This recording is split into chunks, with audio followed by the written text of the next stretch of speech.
this month is Journey to Wholeness. Now, just because, as an educator as well, I am one who loves to start from the ground. I don't want to take for granted that any of you or anybody just knows, because sometimes we speak and we've been in this 10, 15 years, so we speak as if everybody watching or listening or who will be impacted or affected or you know uh, knows exactly and understands. So if I say something that you don't understand, say what is that, put it in the comments. Or if you sometimes you feel shame, and you should never feel shame to ask questions. You will never learn unless you ask questions, and you'll be surprised some of the things that people who you just know have everything together, what you consider a simple thing that they have no idea what is that and what are you talking about? What is that concept? Or maybe they learned it differently.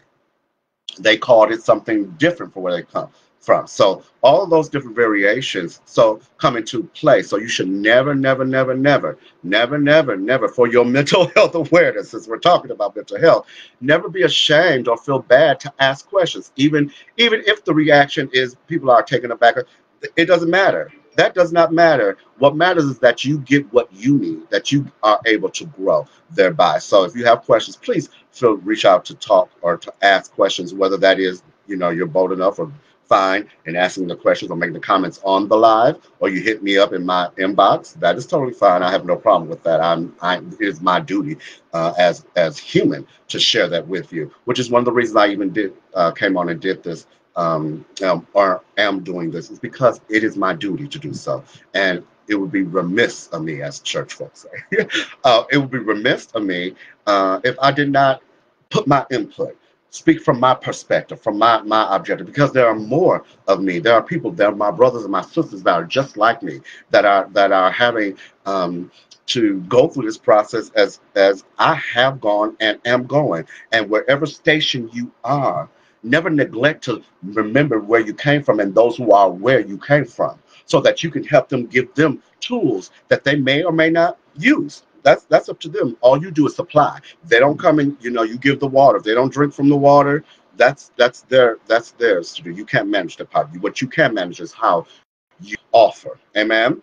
So glad to see some of my friends and family on watching. I'm so grateful for you. So talking about journey to wholeness. First of all, a journey, and again, like I said, I try and start definitely for ground zero. A journey is, when you look it up, says having a passage from one place to another.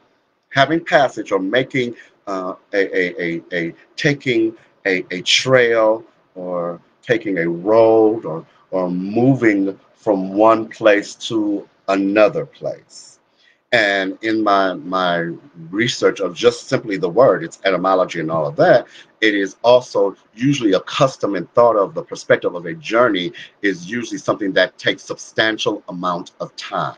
Substantial amount of time. So when we're talking about a journey, we're talking about moving from one place to another place, whatever that place, and we're talking about wholeness. So you into wholeness means you're less than or not whole. You're partial. You're broken. You're fragmented. You are. There's some things that are not quite together. You're lacking in some areas. And so we want to talk about wholeness, which is being complete, being satisfied, being replete, and lacking nothing. So we're talking about how can I move from a place of hurt, brokenness, into a place of wholeness and wellness. Now, this is important. This topic, I want to make sure that you understand its importance, because it's not just another topic just to have, but it actually literally is important because, number one, you affect your sphere. And I don't think that we've done a good job in our culture of making sure that every single person knows that they have a kingdom.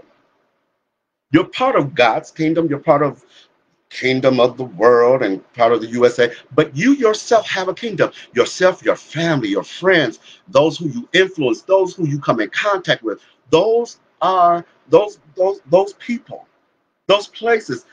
You leave a legacy when you leave. You leave or you embed something into their psyche, whether good or bad.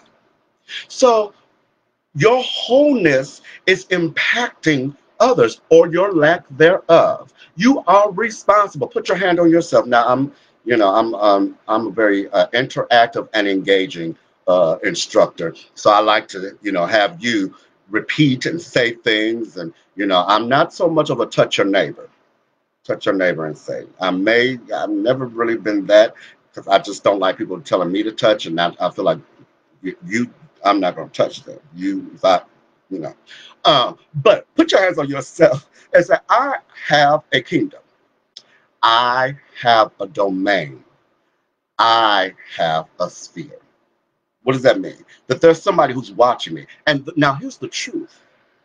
There are some people watch you or look up to you or that you impact. But there are more people that you have no idea.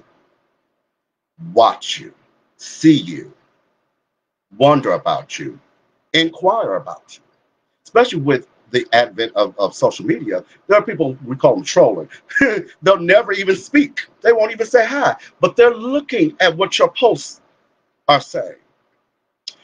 Jobs, look at your posts. They go into your social media and they look because they want to see what is your influence. How whole are you?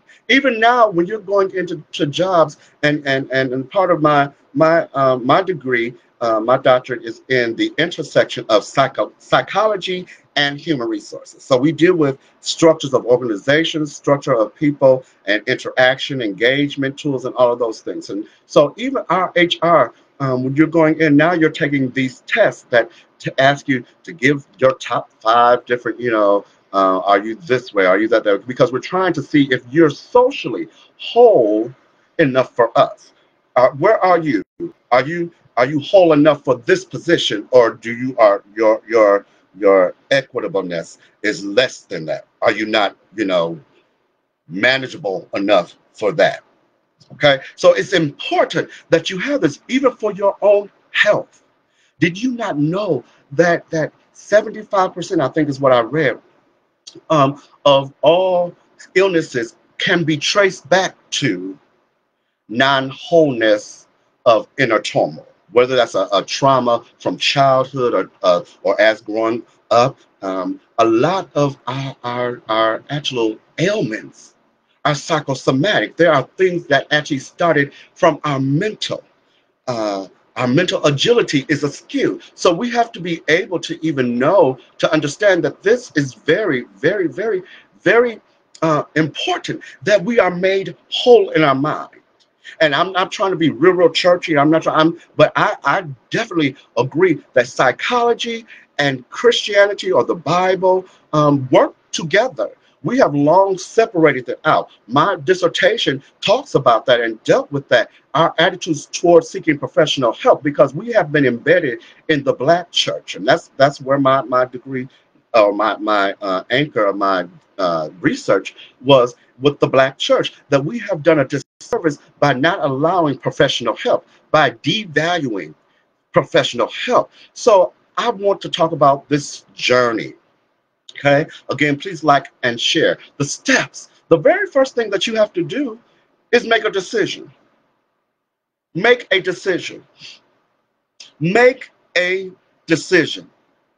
I'm going to be whole. I'm going to do the thing that is best for me. And why else is it important? This is one, if I was thinking about this and I was, meditating, getting my notes together, doing my research, because, of course, I believe in having empirical data and making sure that, I try and dot every I and cross every T so that I give excellence when I speak. I want to give not just opinion or what I think. I want to give something that's grounded as well. And did you not know or understand that the journey to wholeness is actually simply a discovery of the journey to yourself,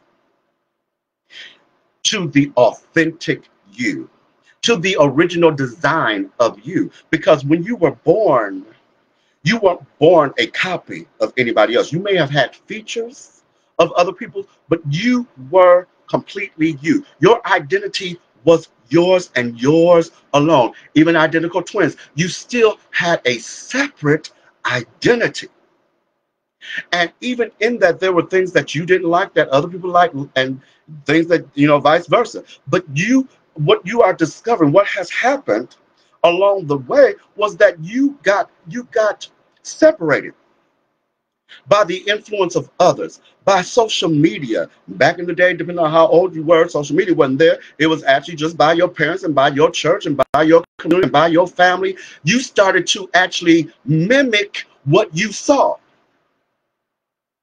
And sometimes there became a dissonance. There's a thing in psychology called cognitive dissonance. And please, again, do not, if you have questions for me to define or anything like that, put it in the comments. If it's helping you, put it in the comments. I need to know. It'll help me know that people are being blessed or helped or in reminded, even if there's a cognitive dissonance. What is that?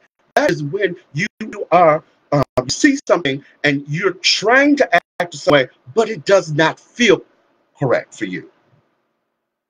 You're told one thing, this is how you're supposed to act, this is what you're supposed to do, but you have a struggle starts to happen when the thing that they told you that you're supposed to believe, you actually don't believe. So now you're just going through the semantics of or the antics of doing things, and though they've explained it, you may even assent and said yes, but it doesn't feel right for you, for who you are. Do you not know that starts stripping away who you are? There is never, first of all, let's think about this. There is never anyone who has made an indelible impression, that has started a movement, that has caused good or bad change that was exactly like everybody else. Not one. Not one person has made an influence or impact in life doing it the exact same way everybody else did. It was always the rebel. It was always the person that had a new thought, a new theory, and they always demonized or shunned the person.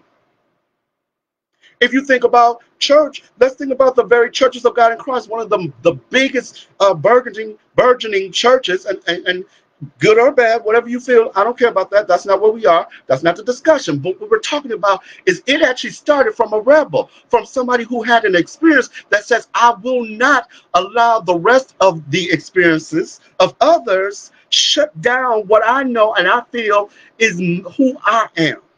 Right? It didn't say that the Baptists or the Episcopalians or the AME and CME, all those other ones, Presbyterian churches that were still around during that same time, that they were wrong. It's just they were not right for this experience. And there's something else I'm called out to do.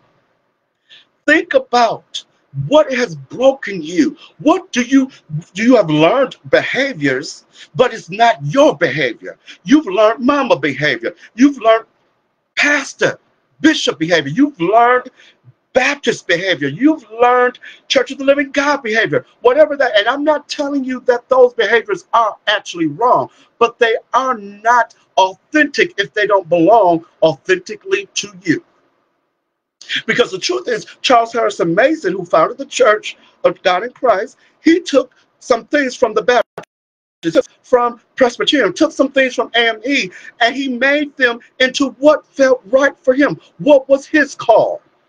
So he can get back to the original design of wholeness, and it birthed out a movement that has now overwhelmed the earth. What are you doing? Who, if you were your authentic self, would it free? Who would it